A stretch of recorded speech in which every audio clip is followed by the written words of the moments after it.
mentioned this a while ago, and I guess it's time to actually go in and do this. Building an amp.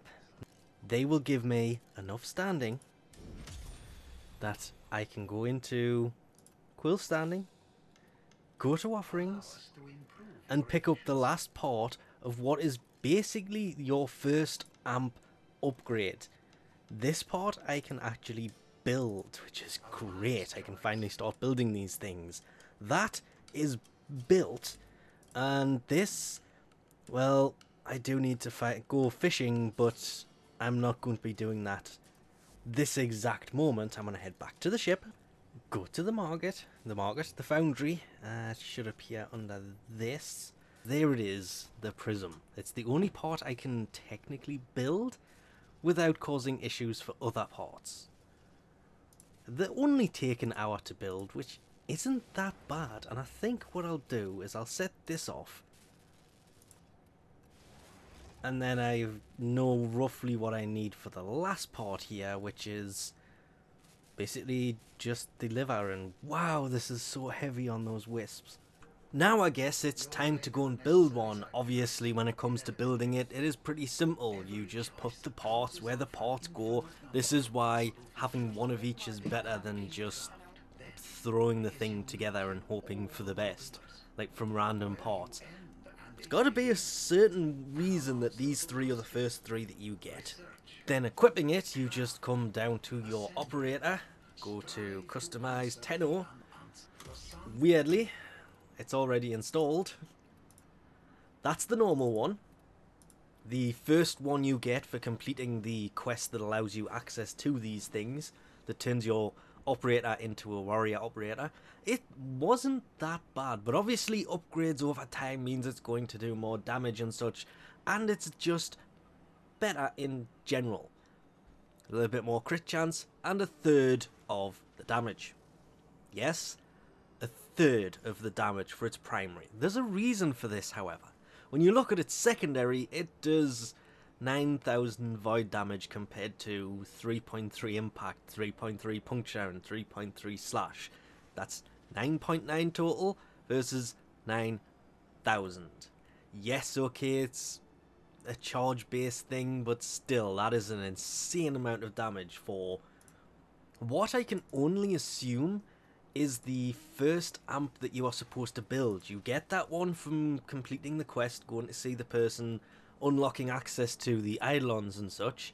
This would have to be the first one you build, because the parts are there, and I'm just going to throw them together as they go. I may custom build one a bit later on, but for now, this is kind of the first one that you come across. A few days later, and a lot of farming, you can actually then gild it. The only issue I have is I can't remember which one I actually want to gild here, because that's the standard one.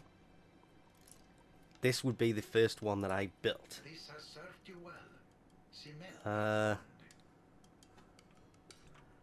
Just for the sake of keeping it so I can remember which one's which, because this is obviously the second one. It is now gilded. What does that mean? Absolutely nothing. It just means now it is capable of getting mastery rank points, whereas before it wasn't. Nope. Damage numbers and everything else seem to be exactly the same as they were before, so I can't see the point in having these things. Okay, you can colour them, you can install a lens to it if you happen to have a general ton of spare lenses. I'm just trying to think, for argument's sake, I'll throw one on it. So you can put lenses on it, though it could not be complete. That's because it's rank 0. That should be greyed out. I was wondering why it was letting me do that.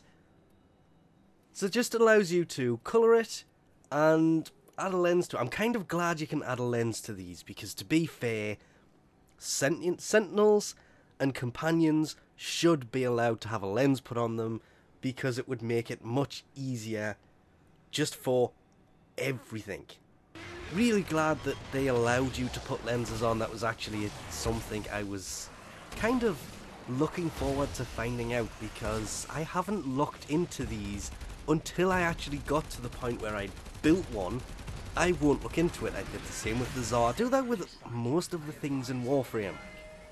I will experience it, then look into how it's supposed to be done properly. Like, you can combine these weapons into many different parts. As for actually building the first one, I will admit that taking on the actual eidolons, this was way better. Obviously the next two will be better again, in theory. Don't know, don't actually have those yet. I have parts of each, but I was saving my points so I could actually get to the point where I could gild it for the sake of seeing what happens. But as far as I can tell, apart from being able to put a lens on it and colour it, the gilding side of it is just so you can actually get mastery points. So until you have all 4 of them, I would love to say save the gilding, because that's what, 15-20,000 standing you could save and use it to level up.